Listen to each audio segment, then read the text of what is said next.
Your mind is being shaped. We are going to have a very interesting discussion, and the discussion is Africans, the silenced giants. We have to know where we were, where we are, and where we could have been if there was no interruption in our progress as a people. In this discussion, we are going to throw more light on who we were from the beginning. As a matter of fact, we Africans, our history goes way back to the empires, the Ghana Empire, the Mali Empire, all these empires, how they were so powerful, how they controlled the world, how they controlled trade in the world, how they were making decisions that affected the world economy. These were what we were before the interjection of foreign powers, and then it led down to silencing who we were as empires into what we are today. And we want to look at where we could have been, and this is how the conversation is going good today. And I have my co-host Emmanuel.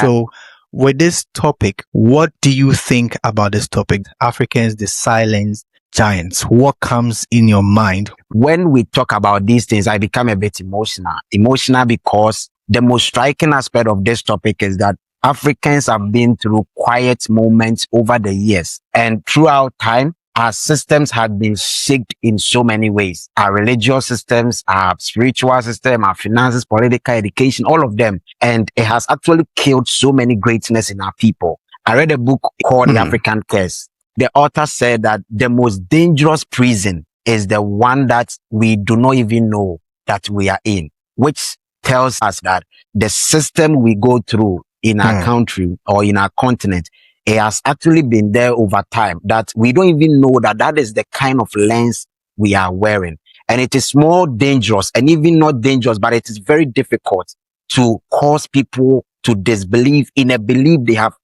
actually acquired over a long time. And it is so much challenging when they don't even know that that is what they are going through. And so this episode is just going to expose our people.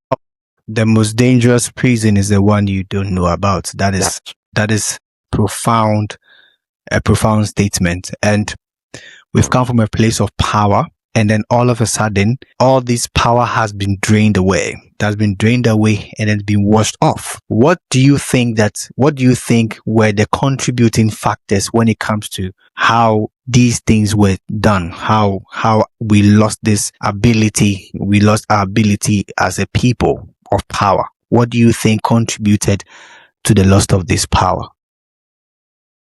Briefly, I would say that it all started from the time of colonialism, which of course we've discussed that in our previous episodes. So just to say it, those of us who are watching us for the first time, you can check that video and you understand that we dealt with so many systems. One of the major source, I would say, it came from that colonial power that disrupted our systems, and it actually made us see ourselves with a different lens. And that lens actually has run through time immemorial. It has generated through our fathers, great-great-grandfathers, throughout generations till date. And so I believe that the main cause or the main source has been from the powers that invaded our continent and that disrupted our systems, our educational system and our religious system, to the point that there are so many ways that, or there are so many things that we sort of see ourselves differently from other people. And there are so many approaches that, as a people, we have always been applying that actually it's not making so much results in our lives. So I would say that the main source, like if I'm reiterating what I said, the main source has actually been from the powers that invaded our continent over time. Yeah. The powers that invaded our continent over time. That's an interesting submission. And as I said before, it's very sad when you think about this, that a lot of us don't even understand how powerful Africa is. We don't understand, because you can only defeat a lion when you take it out of its jurisdiction or out of its place of power. Yeah. That's the only time you can be able to defeat a lion. Even that, you have to struggle to defeat it. And so the only way Africa lost its power, I think from my view, the only way by which we also lost our power was that we're taken from our mental state of ownership and dominance into a place of seeking validations. So instead of we being practically proud and powerful, we now become dependent on the validation of an external person. And these were actually things that were processed over years. Yeah. Imagine being processed 400 years, engineering your mind that you are worth nothing for 400 years. Yeah. That is how the lion was taken from the jungle and placed into the zoo. Yeah. That's so powerful. If you're able to capture the minds of people, you don't need to come with weapon. They will just follow like that. That was one of the most powerful strategies they used to invade our people. And over the years, the African continent has lived in all these lenses, the silent lives that we are talking about. They've lived them without even knowing. And so I want to find out, there's something we call born into silence. How do you see that? You made a statement. Let's get the foundation right. If we say born into silence, all we are saying is this: you're being born into a system that don't allow you to actually articulate what you have to articulate. You are being born into a system where being the elderly is always, you are right. I want to link this to today's topic, the silence giants. Yeah. In the days of colonialism, we call something the survival tactics. You had to learn the way to survive. You had to learn a way to actually survive in order not to fall into a space that will cause you to be punished or that will cause you to face serious consequences. Now, in the survival mode, that is where people began to learn not to speak about things that they are not asked to speak about. In that survival mode, that is where people began to suppress themselves in order not to get themselves into trouble. That is where the idea of you are not invited into a conversation came in. That is where the idea of you are not invited into a decision making came in. So all these things that we faced as a people separated from decision making in the time of slavery and colonialism, it is only the leaders, it is only the heads. When you come to our culture, it is only the elderly that is allowed to make decisions. Every child must obey what the elderly says. Every child must obey what is being put before them. Whether you like it or not, this is the path you are supposed to follow. And that was exactly what was happening. In fact, that is exactly what even happens today. The superpower, the one with the superpower comes in and needs to be done. And that is what we have actually grown into and has become our culture. You see, this being said, if you date back as Africans, we were never silent. We were warriors. We were vicious. We were powerful. We were beasts. Let me just give you a very simple glimpse of how powerful we were before we were silenced.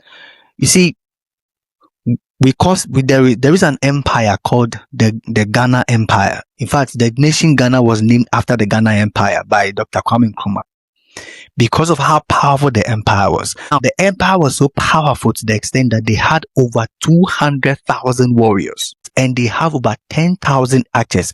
They were so powerful that they were controlling the world trade links, like the way some powerful countries are controlling the oil path. Like today we are hearing of the Strait of Hormuz. The Ghana Empire was controlling trade routes in the world. So everybody came to trade with them. They were merchants. That's how powerful we were as a people. So there is nowhere in our history before our history. If I say our history before our history, I mean the history that happened before our history was written with slavery. In that history, and the Ghana Empire and the Mali Empire and all those empires that came, we were never a silent people. We were powerful people. We spoke out until this system came and silenced that, and it was amalgamated into our culture. An elderly makes a decision and then he expects that the children has no say. They have to follow in. So we were born into silence because of what we have experienced as a people, and it took us 400 years. 400 years to be sabotaged, 400 years to be silenced, 400 years to be beaten down. So this is the foundation of it. And all of us, we have been victims of it. If you want to even talk about anything at home, anything you want to discuss at home, you are even scared. You are scared to give suggestions on issues that are being discussed in the house. Sometimes they tell you that you are not invited as a child about a decision they are making. Yeah. Yeah. They tell you some conversations are for the adults. Yeah.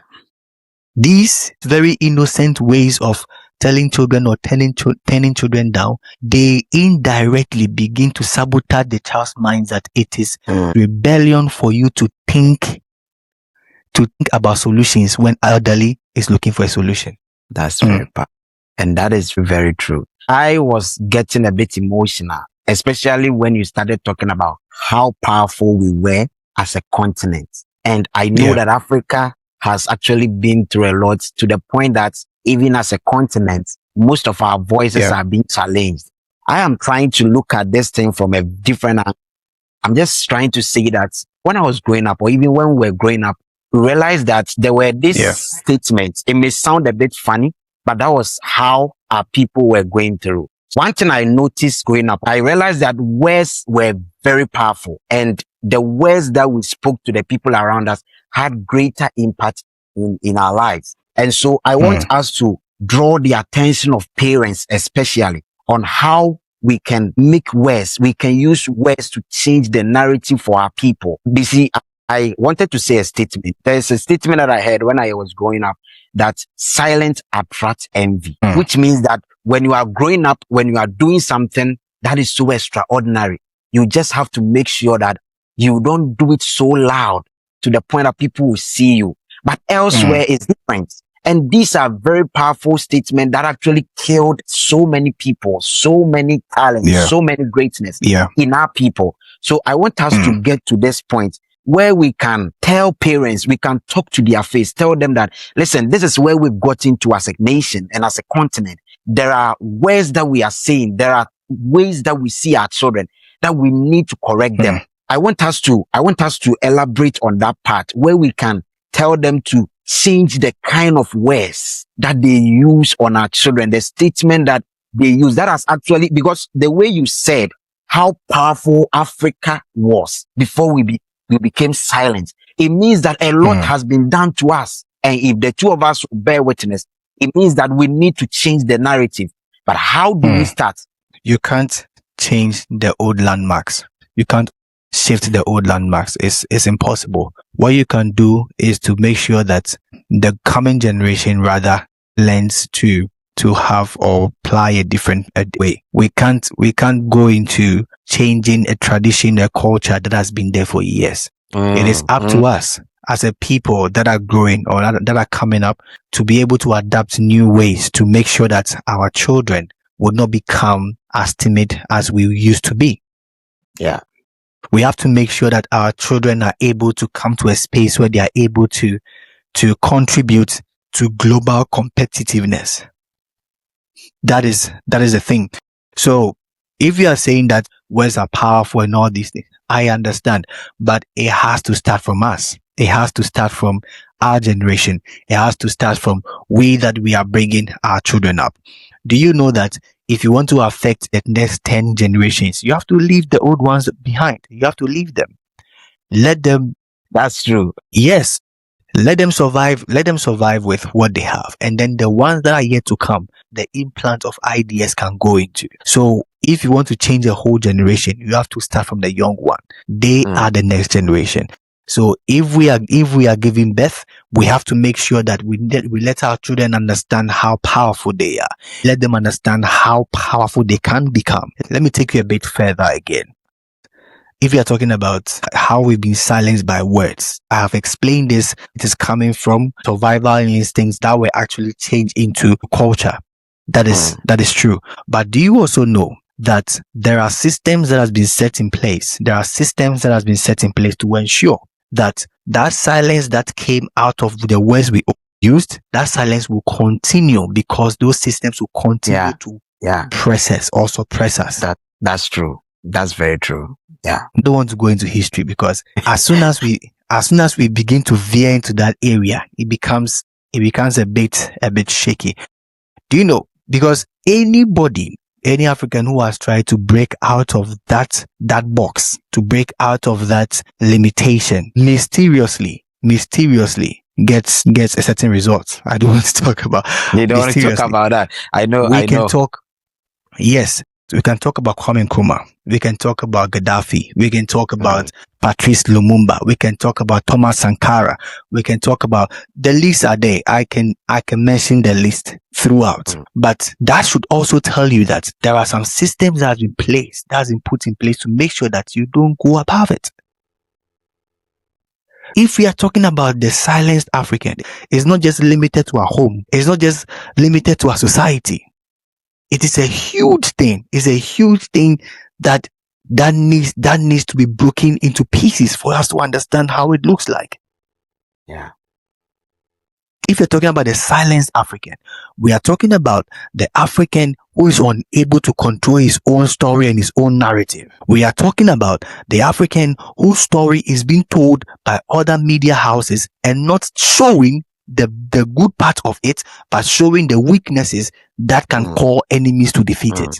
We're talking about the African who was the giant of the world, and the fear of its rise is causing it to be tormented. But do you know how powerful you can be if you are allowed to rise? It's just like among siblings. There's one particular sibling you always know that this guy, he's appointed to rise. You know. And so if such a sibling is staying among siblings who are jealous, they begin to sabotage a particular person. Wow, that's true. That is how heavy it is. If you go into the Bible, a typical example is Joseph. They knew that he would rise. However, because of that, they had to sabotage it. That is why I believe so strong that no matter how hard anyone tries, a day is coming. Joseph moved from the prison and became a prime minister. A day is coming. Africa is going to be a superpower, and there is no doubt about it. Nobody can stop it. That's right. This is very, very important. Like, your submission is very, very important. You know what? You made mention of sabotage, and trust me, you made mention of this man, the Kwame Nkrumah, the Patrice Lumumba and all. Do you know that it is even our own people that sells or that sold these people out to their enemies? And it has actually been spreading around in our continent very well that, you know, most people find it very difficult to trust even their people. Like, I want to put it in that way. Africans are afraid to trust Africans. And how do we rise? If we are talking about giants, yes, we have appreciated the fact that we are giant. We have appreciated that we are silent. And there is an issue of sabotage that you have made, which means that even not looking at other people within ourselves, we are even sabotaging ourselves. We are silencing our own. Now, my question is, how do we come together as Africans? How do we start from that scratch, coming together to help build ourselves, bring that giant out, so that we don't even sabotage ourselves? Even those people who are helping our content as president, like all those people, they were overthrown by their own people, and they sort of betrayed them. It is their own people that betrayed them. So how do we correct that so that it wouldn't get to that point? Briefly. The question you're asking, it was a heavy answer, and I'm struggling not to be controversial. That's right. But happening in our... Let me make a statement. You will only be unwise to trust the loyalty of a hungry man. Oh, Michael, this is very powerful. Take your time and say it one more time. You will be very unwise to trust the loyalty of a hungry man. That is why you said that those who betrayed our people were our own people. That's right. You see, this thing you just mentioned is a whole system that, if I begin to talk about, is very huge. In Africa, our own politicians know that they need poverty in order to survive. Yeah. They know that they need poverty in order to survive. This might sound controversial, but it's very true. Very true. It's true. That is why nobody in this world can ever stand up and say he's come to eradicate poverty. It's impossible. Yeah. Because you need someone to be poor in order to get them to do your bidding. That's true. That is why anybody at all can be taken and offered a huge amount of money to do their bidding. Because they know that strategically, if we keep these people begging for food, if we keep them begging for survival, anytime we give them a way or we give them a solution, a single person will give him a solution, he will grab it with his two hands. Yeah. So that is why I said that it is unwise to trust the loyalty of a hungry man. I think one of our episodes we will talk about the poverty system. Okay. We would delve into the poverty system and why poverty is a necessity for survival. We will delve into it. Then you will understand why our own leaders who were expected to come and change the narrative of our lives were betrayed by their own people. You understand? So the question you asked, I've answered it by just explaining the system to you. I just wanted you to understand what the system is. That is why I keep saying that it will take years to deconstruct whatever has happened to the African nations. It will take years because there are systems, and there are systems. The trade limitation, yes, the trade limitation systems, the poverty system, the education system, the health system, they've strategically positioned everything somewhere to crush you. Anyone who tries to break all those walls, you become a target. So we know that we say, how can we come together as a people? How can Africans come together as a people? How can we come together as brothers and sisters? See, if you don't divide, you can't rule. That is why the man who is powerful will make sure that he divides you. If he doesn't divide you, he can't rule. So the division would always continue. The division will always continue. Let me blow your mind. The new system brings the narrative that Africans are being destroyed by their own corrupt leaders. I'm not saying that the leaders are not corrupt. The leaders are corrupt. But what is the genesis of it? What is the root of it? What is the root? Yeah. What is the root of it? That's why I said this conversation can explode. What is the root of that corruption? Someone engineered it. I don't have the figures, but me, from where I stand, corruption alone would just form 1% of why Africa is failing. Africa is failing because of the systems that has been put in place to knock it down. You produce your own good. That's why I started from the time with merchants. Those times we were deciding how much we sell our products, how much we sell salt. Those times we were heavy traders of salt, heavy traders of ivory, heavy traders of cocoa, heavy traders of gold.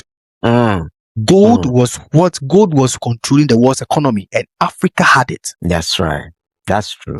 So to silence you, they took all those autonomy from you. They took all those autonomy, and now you are being forced to take every price they give you. So if you take cocoa to the market, they decide that it's either we buy this price or take it home. Wow. A lot has been said here. A lot. And people who find value in this conversation are those who want to see Africa change. Those who are willing to transform their lives and the continent. Listen, you made mention of systems. The systems have been put in place. And and it's true. Everybody in Africa knows that there are systems. And so penetration at one point is very, very hard. So I just want us to talk to children. How do we, because like you mentioned, if there is anything we can do, we can focus on our children now. The old ones, we should leave them. Now, my point is, if we are talking about systems and all, how do we help a typical young guy who wants to confront this system without being deemed, without being considered as rebellion? That's an interesting question. How do you confront the systems without being rebellious? I want to make this very clear that this conversation is just based on education. We just want to enlighten people on what has been done and how you can make your life better without being limited by the systems there being. By the systems. You see, as an individual, the fact that you understand that there are systems that have been put in place to limit the survival of the African intelligence, it becomes a very good way for you to begin to think globally. The first thing you need to do is that you must be a global thinker. You must begin to see the fact that the reality on the ground is that a lot of things are working against you already. A lot of things are working against you already. So your understanding that a lot of things are working against you already will make you rise above what you know. You begin to set, or you begin to get about things that you do not know that can move you into the global stage. Hungry. Things you don't know. Wow. Wow. You must be hungry. You must be hungry. Anybody that has done anything on the global level was able to achieve it because of the hunger they had. That's One right. thing you need to understand, we don't have the platforms. We don't have the systems. We don't have the technology. We don't have the voice. So in order to get these things, your hunger must push you to the place where you can get it. That's true. So everyone listening to us, you have sat down for too long. You have relaxed for too long. A lot of things are already working against you. Enough is enough. What we are doing here is that you must go the extra mile. Go the extra mile to begin to understand how the world is going these days. Do you know that world has gone through transitions? It has moved from the agricultural revolution. It went into the industrial revolution. It came into the technological revolution, and now it's going to the AI revolution. Yeah. These are the four. And Africa is still stuck at industrial revolution. That is how bad it is. We are now thinking about how to set up businesses. We are thinking about how to do trade, and all these things are industrial revolution. You have to make conscious efforts to skyrocket yourself to meet the world where the world is going. That's true. If you are going to follow what you are surrounded with, you will always be stuck in time. So it is time for all of us to move away from our comfort. Move away from your comfort. I can use people as examples where they all decided to go according to how the world is moving. I know people who decided to learn AI. When the AI revolution started, they decided to learn AI, and they are doing extraordinarily well. If you move according to how the world is moving, your life will change. It is because you are stuck in time. That is why you are struggling. Move away from where you are right now, and then meet the world, where the world is going. What is AI doing? What is becoming of AI? What can AI do? Go and look into all these things and see how your life will transform overnight. The only way you break out of the system is to chase the world. How many countries in Africa will be able to even set up AI data center? We can't. Even the whole of Africa, if we come together, we can't do it because we are stuck in time. Wow. This is a very interesting submission. Like, your points are really clear, and I want to say that thank you so much. Like, I just want to add to it that we must also believe in ourselves. You've said a lot today. I want to say that we must believe in ourselves. And we must change our identity. We can really do so much for ourselves. The essence of this meeting, we are not doing blame games. We are trying to let our people know that. We are trying to let our people know that, yes, this is how far we've been through. We need to change the narrative. We need to look into ourselves with a different lens. Some of these things were handed over to us without even not knowing. And our lives have been silent without even being aware of it. But if we would understand ourselves, that as a continent, we are giants. We have all these great talent and things with us. And we should also be interested in becoming relevant in whatever we are doing and wherever we find ourselves. I believe that is how we'll be able to catch up with the world. Because if you have realized outside our continent, everybody is doing something. And every country, every continent is trying to make themselves relevant. How much more African? So how do we even do that? And that is why we want to have these conversations so that we cause our people to be very hungry for change. So we need to believe in ourselves as to aside all that you said, and we have to be very intentional in trying to become relevant in wherever we find ourselves as well. So that's probably what I would say. Thank you. That's been a very lovely conversation. Thank you for staying with us to the end of this discussion, and we ask that you subscribe, you will like the video, and then you share with your friends as we enlighten ourselves on becoming better people.